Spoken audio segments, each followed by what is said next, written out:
we recognize that it's a paradox because it seems to be two or more, but the knowing is that it's only one, right? Mm. So in a way, the play within the realm of the world and seeming duality and differentiation, it's it's the realm for us to play and to, through the landscape of consciousness, bring everything into the knowing of a unified source, a unified frequency, a unified essence. And in Mm. a way, that can only happen, again, kind of paradoxically, by actually fully engaging in life, right? So we can open to the transcendent and open to the sense of what I am is the field, is the awareness, is the stillness, is the silence. And yet to integrate that revelation, we have to also return. So it's like we're in life identified and we open to realize, well, I'm not the person that I thought I was. So I open to that I'm the field.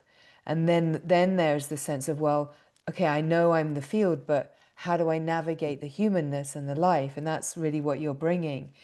And in a way, that's the deepening of the evolution and the embodiment, is that we then, it's like the frequency of the one, of unity consciousness. Let's say unity consciousness is not an arriving point.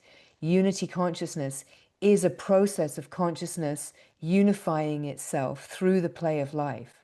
So in Mm. a way, our navigating it isn't trying to achieve anything or get anywhere. It's like, no, we're not trying to get to a kind of a nothingness or a removed kind of transcendent state. We're finding out that right in the center of life, that the transcendent truth of who we are is right here in the center of life. And when we realize that, it's like the frequency starts to integrate, where we realize we don't have to divide into the transcendent and away from life, that as we include life and all of the feelings, because life really is only how we feel it in our inner landscape, right? If we take away the pictures, right, we take away the pictures and we just realize, well, life is like an emotional landscape, a landscape of ever changing feelings and sensations. When we can navigate the ever changing landscape of feelings and sensations, it's like through feeling it, being with it, we come to a capacity to meet it all without differentiating it through story and resistance and control and protections, right? So we're learning to navigate the landscape of our inner dimensionality of feeling and sensing and triggers and charges, that's the consciousness. And when we bring awareness to it, when we can be present and meet it, allow the feelings to come.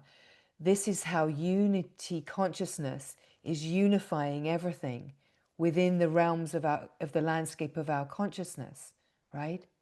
So when we take away the pictures and we stop trying to navigate in the world of the pictures and kind of engaging in the movie as the character in the movie, and we just come back to where the script is being written, right?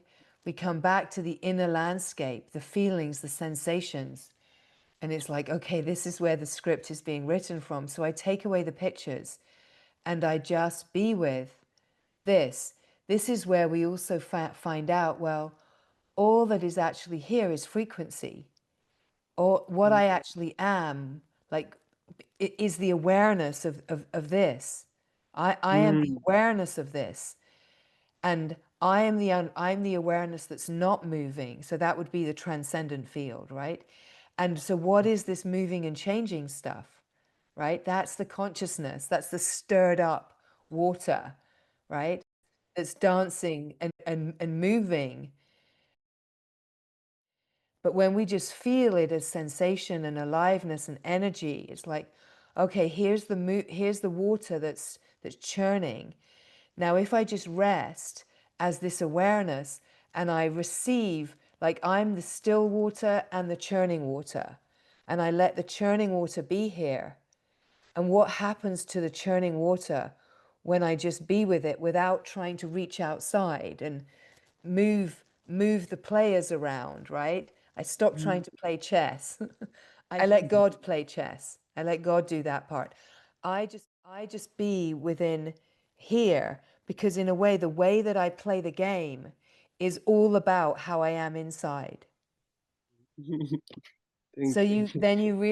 you realize that the mastery, the power is in realizing how I do this life, how I play this game is all about what's happening inside, and my capacity to not believe the mind, and that I have to do it out there. And that's again where we come to, like, the paradox is that out there it seems like there's many, but in here we come to realize there's only one. And as we integrate our inner landscape, the unity frequency, the unity consciousness, we unify our consciousness in our direct experience, we then realize, oh, here is where the paradox collapses into the one essence. And then I can see that it appear like the paradox is an appearance of something other than what it is, right? So then I realize that I can see the paradox. I can see that, and yet I know in the frequency of my lived experience that there's only one source, one essence, one. Everything that's out here is that one, is made of that one. And everything that seems out here to not be made of that one is an opportunity for me to bring it into the, like, the distillery, and into the laboratory, and find out, okay, well, how do you belong to this one? And that happens in your inner laboratory.